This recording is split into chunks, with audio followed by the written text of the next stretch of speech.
என் உள்ளத்தை உரசி பார்த்தவனே, என் உள்ளத்தை உரசி பார்த்தவனே, என் புத்தக அட்டைகளுக்கெல்லாம் அழகெனும் மெழுகு பூசுகிறவன் நீ. என் புத்தக அட்டைகளுக்கெல்லாம் அழகெனும் மெழுகு பூசுகிறவன் நீ. பாரபட்சமின்றி பாராட்ட தெரிந்தவன், காரசாரமாகவும் சீராட்ட அறிந்தவன். என் பேனாவிற்கு காலர் தூக்க கற்றுத்தருபவன் நீ. என் எழுத்துக்களை உற்று பார்ப்பவனும் நீ. என் புத்தகங்கள், என் புத்தக பக்கங்கள், என் புத்தக பக்கங்கள் கூட உன் ஸ்லாகிப்பில் சிலிர்த்து கொள்ளும். நீ வாழ்த்து என்பதன் பொருளப்பா, நீ வாழ்த்து என்பதன் பொருளப்பா. வந்து வாழ்த்து வழங்கி அருளப்பா, அருளப்பா. ஒரு புத்தக வெளியீட்டு விழாவுக்கு வந்து பேதுருவை பற்றி ஒரு புக் எழுதியிருக்கார். என் பள்ளிக்கூடத்துக்கு வந்தார். அருள், பேதுருவை பற்றி ஒரு புக் எழுதியிருக்கேன். நான் நினைக்கிறேன் பேதுருவை பற்றி தான் நமக்கு நல்லா தெரியுமே. நம்ம பைபிள் நம்ம ஆளுங்க இப்போ படிக்கிறதே குறைஞ்சி போச்சு. பைபிள் படிக்கிறது குறைஞ்சி போச்சு. அதுவும் இந்த சர்ச்சுங்களெல்லாம் நியூ இயர் வந்தோன்னா ஒரு கேலண்டர் கொடுக்குறாங்களா, அந்த 1ஆம் தேதி போட்டு அங்கே ஒரு வசனம் கொடுத்துட்றாங்க. ஒன்று இவன் காலையில் எழுந்துச்சு அந்த வசனத்தை பற்றி வச்சு பைபிள் படிச்சுட்டான்றான். எங்கேயாவது போகும்போது கிளம்பும்போது அதை படிச்சுட்டு பைபிள் படித்தேன். நல்லா புரிஞ்சுங்க, வசனம் படிப்பது என்பது சூழலை ஜெயிப்பதற்கு, பைபிள் படிப்பது என்பது வாழ்க்கையை ஜெயிப்பதற்கு. இதை நம்ம கிறிஸ்தவ மக்களுக்கு நம்ம எப்போ சொல்லித்தர போகிறோம்? அப்போது பைபிள் வாசிக்கிறது குறைந்து போச்சு. புத்தகம் கிறிஸ்தவங்க புத்தகம் வாசிப்பாங்களா? இப்போ ரமேஷ், நான் ஒன்று கேட்குறேன், இந்த புத்தகம் கிறிஸ்தவர்களின் இறையியல் அறிவை பெருக்கவா, கிறிஸ்தவர் அல்லாதவர்களுக்கு இயேசுவை அறிவிக்கவா? அட்டை டு அட்டை படித்தவன் நான் சொல்கிறேன், இந்த புத்தகம் 2 வேலையும் செய்யுது. எப்படின்னு ஒரு எக்ஸாம்பிள் இந்த புத்தகத்திலேருந்து நான் சொல்லிடுறேன். மற்ற எல்லாத்தையும் நாங்களே சொல்ல முடியாது, நீங்கள் வாங்கி படிக்கணும். இப்படியே பாதி புத்தகத்தில் இருக்கிறதெல்லாம் நாங்கள்லாம் பேசிட்டு போய்ட்டு எல்லாம் நல்லா இருந்துச்சு கேட்டு கிளம்பிடுறாங்க. இப்போது புக் ஃபேருக்கு போனால் பிள்ளை வளர்ப்பது எப்படின்னு புக்கு வைக்கிறான் சார். நம்ம அப்பா அம்மாலாம் நம்மளை புக்கு படிச்சா வளர்த்தாங்க, நம்ம அப்பா அம்மாலாம் நம்மளை புக்கு படிச்சா வளர்த்தாங்க.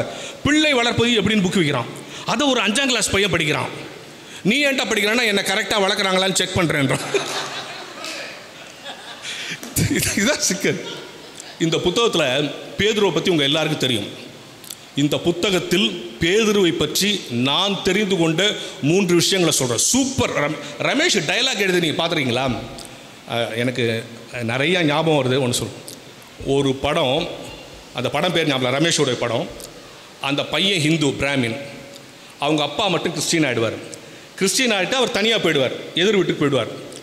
ஒரு குடிகாரன் வருவான், வந்து அந்த விட்ட என்னமோ சொல்லுவான், சண்டை போடுவான்.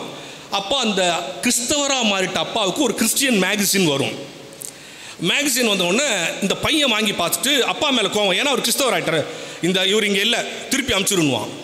சார் இவர் உங்கள் அப்பா தானே போஸ்ட்மேனு. அப்போ எதிர் வீட்டிலேருந்து அவங்க அப்பா வந்து கொடு அப்படின்ட்டு, அந்த புத்தகம் பேர் சத்தியத்தின் வழி. அவர் சொல்லுவார், சத்தியத்தின் வழி தப்பான இடத்துக்கு போகாது, என்கிட்ட கொடு அப்படின்னு வாய்ப்பார். இது கிளாஸ் இல்லை. இது முடிஞ்ச உடனே அந்த போஸ்ட்மேன் அந்த பையனை பார்த்து கேட்பான், சார் அவர் உங்கள் அப்பா தானே?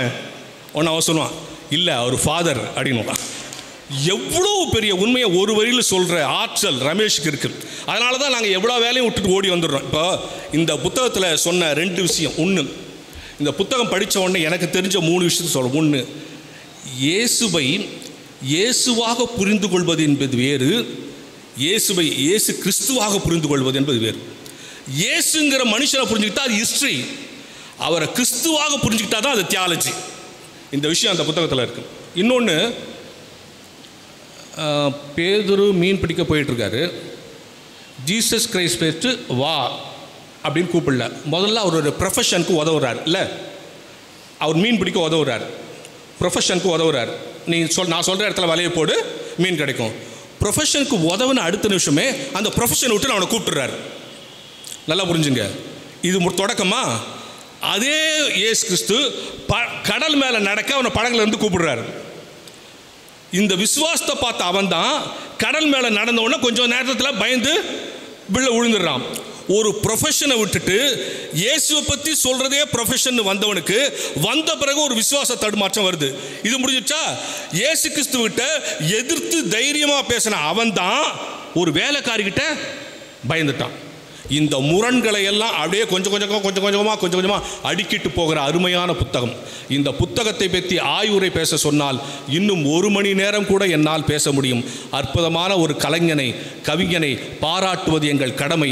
இந்த புத்தகத்தை நாம் ஒவ்வொருவரும், சார் இதை படித்தா எனக்கு புரியாது அப்படின்னு சொன்னால் கூட பரவாயில்ல, இந்த 200 ரூபா கொடுத்து வாங்கி வைக்கிறது ஒரு கவிஞனுக்கு அடுத்த புத்தகத்தை எழுதுகிற ஆற்றலை கொடுக்கும் என்பதால் நீங்கள் அத்தனை பேரும் வாங்கி செல்ல வேண்டும். அது மட்டும் இல்லை, இப்போ நல்லா பிரசங்கம் பண்ணுறார் யூடியூப்பில். பிரசங்கம் பண்ணுறது நம்ம பிரசங்கம் ரொம்ப கேட்க மாட்டோம், அது வேறு விஷயம். ஆனால் நல்ல பிரசங்கங்கள் பண்ணுறார். அப்போ எழுதுகிறார், இயக்குகிறார், கவிதை வாசிக்கிறார், நல்லா தொகுத்து வழங்குகிறார். இவை எல்லாச்சும் விட பிரசங்கமும் செய்கிறார். எனவே ஒன்று இந்த புத்தகத்தை வாங்குங்கள், அல்லது உங்கள் ஆலயங்களில் ஒரு முறை ரமேஷை அழைத்து பிரசங்கம் செய்ய வையுங்கள். இது இரண்டும் நீங்கள் 1 வாரம் கோயிலுக்கு காணிக்கை போட்டதற்கு சமம் என கூறி நிறைவு செய்கிறேன். நன்றி, வணக்கம்.